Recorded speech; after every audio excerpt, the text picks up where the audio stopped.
पर नीतीश जी पे कंफ्यूजन क्यों है? देखिए, जितना आपको कंफ्यूजन, जवाब दे लीजिए। आप बोल लीजिए पहले। नीतीश आप जी पे ऐसा जितना- कि आप दोनों लोग 2-2 मिनट बोलिए, फिर उसके बाद हम 4 मिनट नहीं बोलेंगे। नहीं, नीतीश जी पे जो भी कंफ्यूजन था, आज उनका 4 मिनट का आ गया है वीडियो।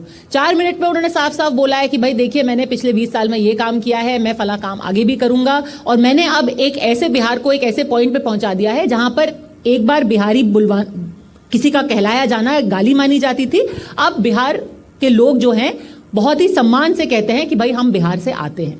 तो जो भी था कि भाई वो अस्वस्थ है, वो बोल नहीं पा रहे, कर नहीं पा रहे, एक तस्वीर भी आपको दिखाना चाहती हूँ। कल जो है, कल उन्होंने जब बारिश हो रही थी बिहार के अंदर, यहाँ पटना के अंदर बारिश हो रही थी, तो लगातार उन्होंने सड़क से जा करके 9 अलग अलग रैलीज की हैं और गाड़ी से गए हैं, और हर जगह जा करके वो बाहर भी आए हैं, लोगों से मिले भी हैं। तो अब नीतीश जी के स्वास्थ्य पे जितनी आपको आशंका थी वो तो खत्म हो गई ना? नहीं, मुझे शंका आशंका करने की क्या आवश्यकता है। मैं तो ये कह रहा हूं कि भाजपा की जो नीयत है उसको समझिए। नीतीश जी के स्वास्थ्य को लेकर के हम चिंतित नहीं हैं, हम बिहार के लोगों के स्वास्थ्य को लेकर के चिंतित हैं।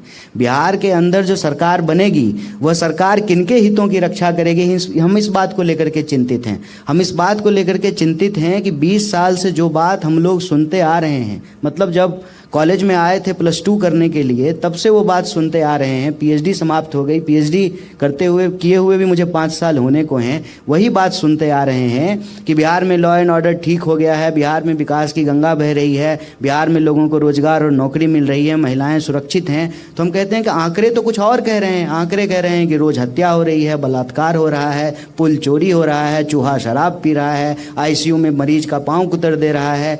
और विकास अगर हो रहा है तो कैग की रिपोर्ट कहती है कि 73,000 करोड़ रुपए का हिसाब नहीं है बिहार सरकार के पास। जो कैग की रिपोर्ट सब मैं कह रहा हूँ, कांग्रेस पार्टी का रिपोर्ट नहीं कह रहा हूँ।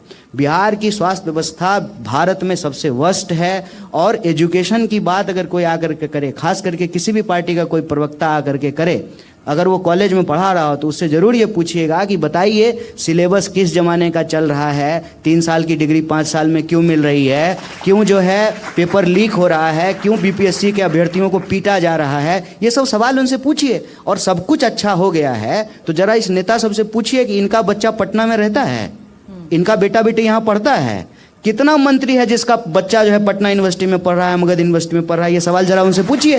वो सवाल तो आपसे भी पूछा जा रहा है कि आप बिहार की राजनीति छोड़ करके दिल्ली में चुनाव लड़ने चले गए थे, तो बाकी के लोग क्यों ना जाएं बाहर? पढ़ने गए थे मैडम, चुनाव लड़ने तो बाद में गए ना, पीएचडी करने के लिए गए थे। अगर पटना यूनिवर्सिटी की हालत अच्छी होती तो मुझे अपना घर बार छोड़ करके क्यों पे दिल्ली जाना पड़ता, यहीं रहते, यहीं पढ़ते। पर आखिरी चुनाव तो आपने दिल्ली से ही लड़ा ना, लोकसभा का 2024 का चुनाव दिल्ली से लड़ने गए। अब तो हम राजनीति में आ गए हैं और एक पॉलिटिकल पार्टी के मेंबर हैं। पार्टी जहां कहेगी वहां आपको जाना पड़ेगा। आपका चैनल भी तो नोएडा में है, लेकिन आपको पटना आना पड़ा है, आप काम के लिए आए हैं, इसमें क्या है? नहीं।